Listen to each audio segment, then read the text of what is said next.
Hi guys! For today's video, share ko lang sa inyo, it's Calapan Day. Lahat ng scholars need na magpunta ngayon ng Calapan. Pinapapunta kami ngayon para doon sa aming activity na gagawin.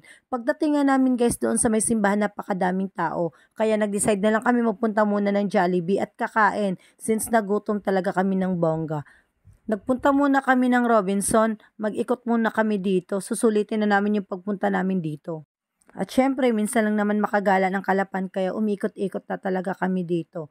And then, ikot lang muna kami dahil by this time wala kaming balak mamili at nagtitipid kami. Bumalik na kami doon sa gym dahil kailangan na naming magpunta doon. Pagdating namin doon, need na naming magpa-attendance. Pagkatapos namin mag-attendance, lilipat daw kami doon sa may kabilang building. E di sumunod kami sa karamihan dahil doon daw ang aming food pack. Meron kasing pinrepare na pagkain.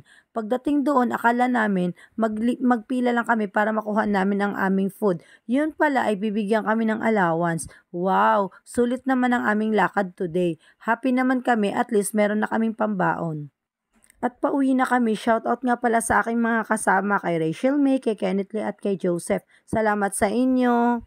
At dumaan kami dito sa Tamara Falls. Ang lakas talaga ng water. Buti nga hindi kami na-stranded kasi sobrang lakas talaga ng ulan. Yun lang. Salamat sa inyo.